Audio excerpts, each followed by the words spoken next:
What is up, everybody? We have a great episode for y'all today. You are here with the guy came Malone, Ryan Wilson. We have a special guest for y'all, so stay tuned. You ready, brother? Let's get it.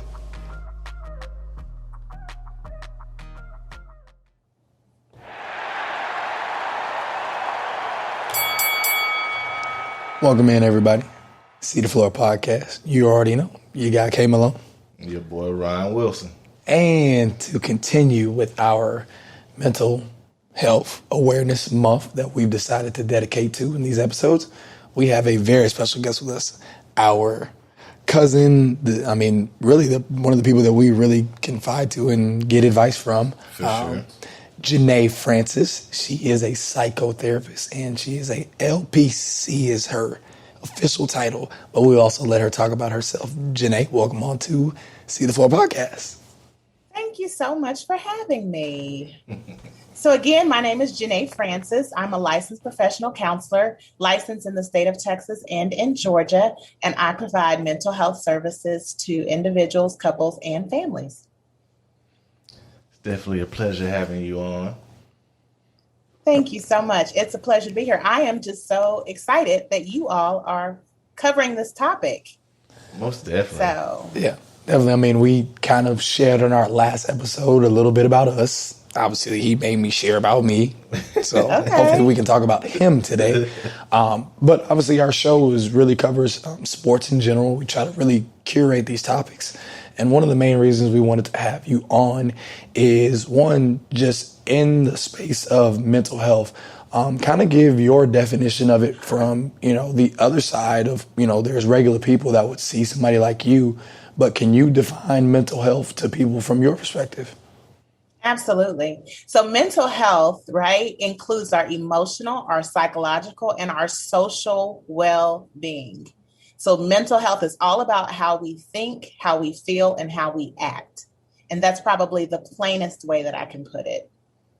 Would you say any one of those outweigh the other? No, it's all one. They all work together. One. They all work together. And we're talking about the mind, right? So mental health is brain health. And so it is absolutely essential. Okay. But it is that thing that is always taken for granted. And it's the one thing that most people don't pay much attention to. So I'm excited again to be here because I think there is more conversation and more awareness surrounding mental health. And so platforms like yours is a wonderful space to be able to talk and highlight such an important topic. Yeah, it's definitely becoming more of a conversation in the sport world. Would you say you see many athletes? You know, what's so interesting, I have to think about what I can say, but I have seen athletes through the years, and I've seen professional coaches through the years. Okay. So in my personal experience, I have probably worked with more college and high school athletes, but I have worked with professional coaches. And it has been truly an honor to be able to serve in the sports realm. Oh, that's one aspect we never thought about as coaches. Yeah, definitely. Coaches. And of course, that's something that, I want to move into after basketball. Sure. In terms of what's something that you see as a difference when athletes come in versus the coaches come in? Well, I think it just really depends. I think the same issues that an athlete may have, a coach may have. So when we're talking about depression or we're talking about anxiety, a lot of anxiety stems from the pressure, right? Athletes and coaches are under a lot of pressure. Athletes to perform, but then coaches are also expected to perform to a certain extent. And so there's a lot of anxiety surrounding that. The other thing I see often is burnout. Right. And so if you have done something for years and years on end and you're expected to perform and have certain level of success, that can lead to burnout. So burnout issues, managing stress, and then just anxiety are very common issues with coaches and players. Okay. One of the things that I specifically wanted to ask a question on, just kind of touching back from our last episode, is kind of talk about the stigma of seeing somebody like you as an athlete or just a person in general, because that's one of the things that I was, kind of hoping about is that not the fear, but just the thought Sure. of, when you tell people that you see a therapist or that, that you do need help with something. Right, sure. So stigma is a big deal. And it's so interesting. Anytime I've received a call from a coach, either college or even professional level, it's interesting because within either that first initial conversation, like consultation, or either the first intake session, the topic of high profile normally comes up. And so that is a fear. And there's a lot of anxiety even surrounding the fact that I don't want it to get out that I'm here. So I always have to cover the limits of confidentiality and just helping them to really feel safe and anchored in the space, because that is a big deal because of the stigma. There's a huge societal disapproval. And it's, again, the conversations are happening. There's a lot. Mental health right now is trending, especially with, your generation. And so that's helpful to the cause. But yes, there is a real stigma, and it just comes from a lot of times family history, cultural norms. A lot of us grew up in cultures and families where you don't talk about things to strangers. What goes on in this house stays in this house. So those types of scripts play in our minds, and that's the narrative that oftentimes keeps us from getting the help we need. To kind of piggyback off that, you said, we kind of grow up or we're raised to not speak to strangers. How do you kind of work around that, getting someone comfortable with speaking to you? Do you have certain process that you go through? Absolutely. Well, and actually it's almost one of those things where you got to think of mental health again as brain health. Mm-hmm. Our bodies can't do anything our brain does not tell it to do. Mm. So if our brain is not functioning well, we are not functioning well. And so I have that conversation. And so that's one piece of it. But the other piece of it is if our blood sugar cannot regulate itself, we go to a doctor. If our blood pressure is high, we go to the doctor and we actually take medication, right? Mm-hmm. If I break my ankle, right, I go to the doctor and I receive care. So the only parts of our bodies that we don't want to go and see about is our mind. Mm. So having that conversation and breaking that down in that way, I think is also helpful for a lot of people. That's huge. Yeah, definitely. And like I said, trying to get as much information from you and your perspective. When did you figure out that, okay, I have a calling for this, I have a niche for this, and you figured out that I really can sit down and evaluate the things that people come in to say, and that the skills and the knowledge that you learn, that you would really be able to help and change people's lives? Okay. So my truth, you all will find this interesting, but as a little girl, probably around the age of 10, no older than 12, my grandmother actually said that I had what she called was a sixth sense. And so she said, you just have a way of really tuning into people. And she also talked to me about what that meant to her. So that was the first seed that was actually planted. But it was just a seed. At that age, I'm like, what are you talking about? I did not know what that meant. So I go to college, and let's just say that throughout my lifetime, I have always found myself in a situation where I am sitting with people, listening to people, tuning into their needs, helping people to discern. And really, the biggest thing is helping people to tap into their inner strength. And so in college, it happened. I was a resident assistant. I also worked in some community service organizations and things like that. And I always found myself in that situation. After college, I taught for a season, worked in higher education. But no matter what my job was, I was always pulled in more of a counseling advisor type of position or role. So it is something that I honestly probably tried to divert myself from. But again, that seed was planted. As I got older and found myself in different positions, I realized that the skill was there. But it wasn't until, my mid-20s that I finally gave into it and decided to go to school and focus on that particular career. And so, yeah, that's my story. Gotcha. To kind of pivot, you talked about mental health trending. Why do you think that is? Oh, well, I don't know. I think it's a combination of things. I think social media has been a big factor in that. Because social media, I mean, that's where everybody goes to get their information.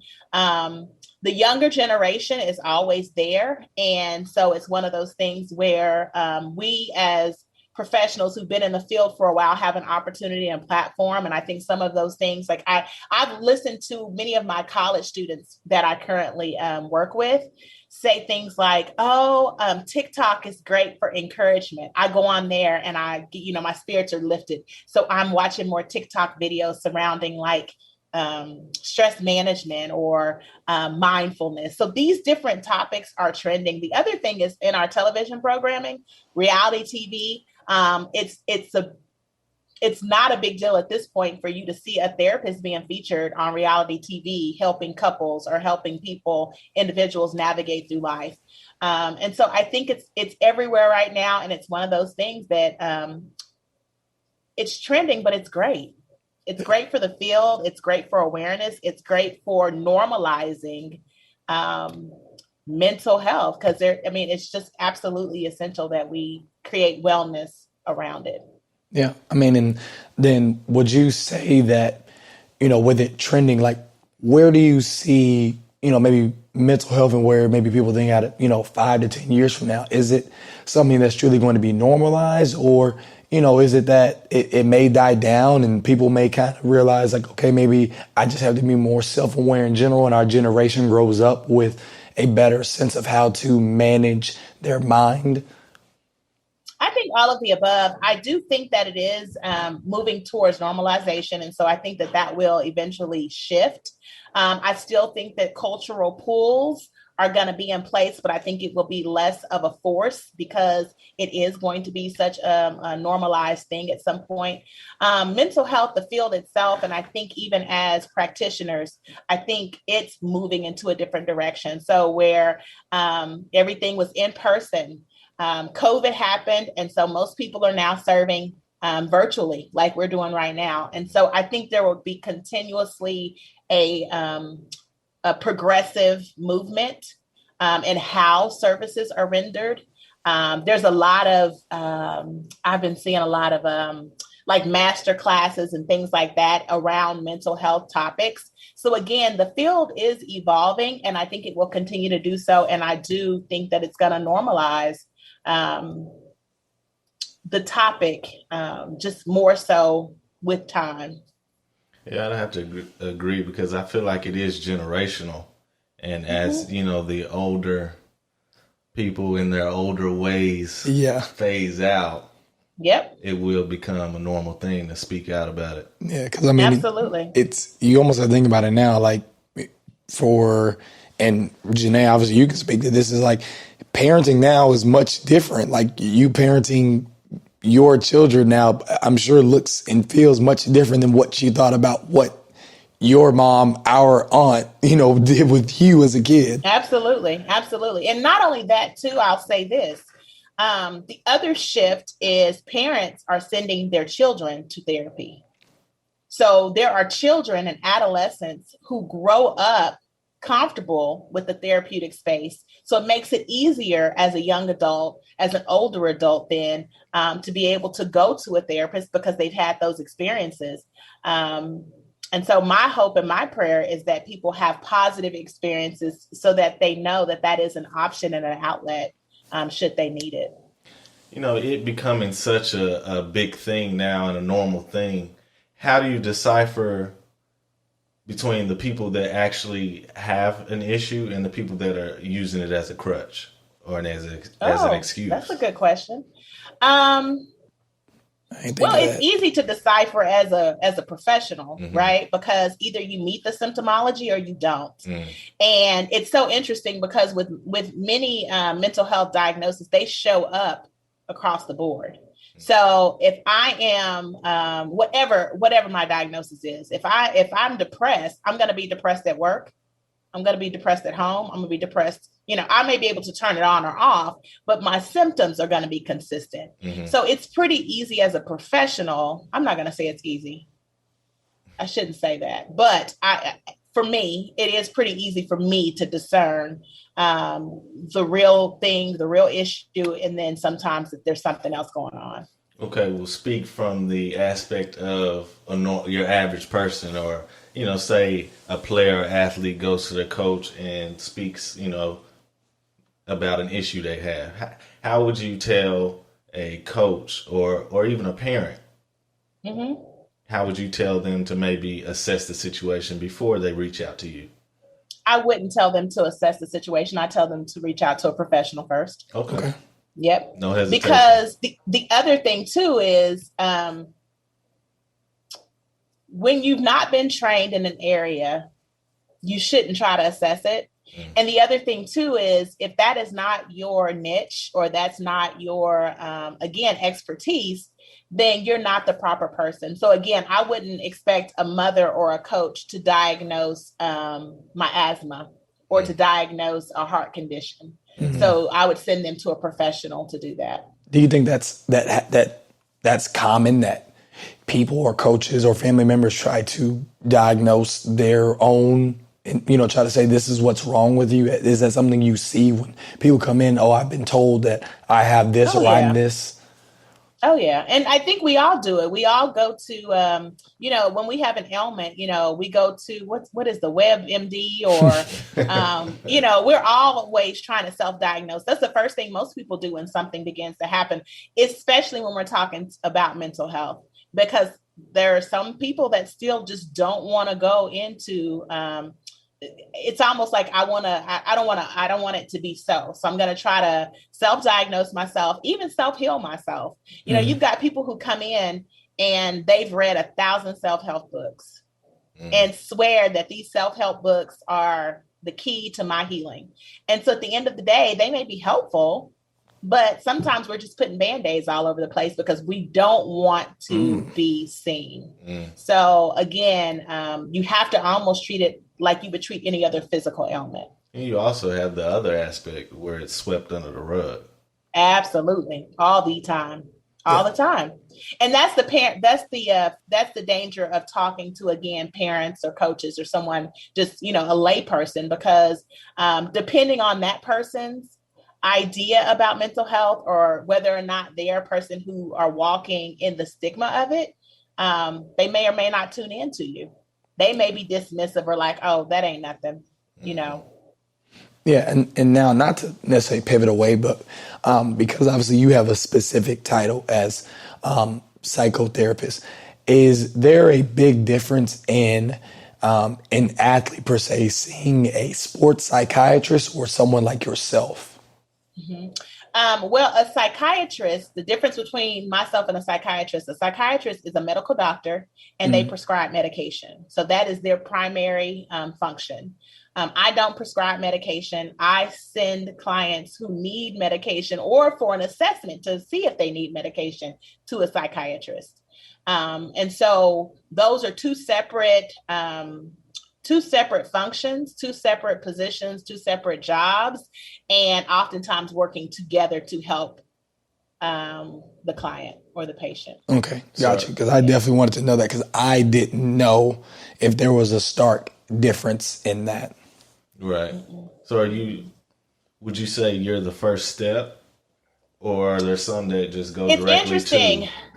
Some people, and it really depends on who you confide in. So there are some people who go straight to medication, and there are some people who want to try, talk therapy or psychotherapy first, kind of figure out if they can learn some skills, some coping skills, if they could begin to heal in some different areas, if they could manage their symptoms that way without the medication.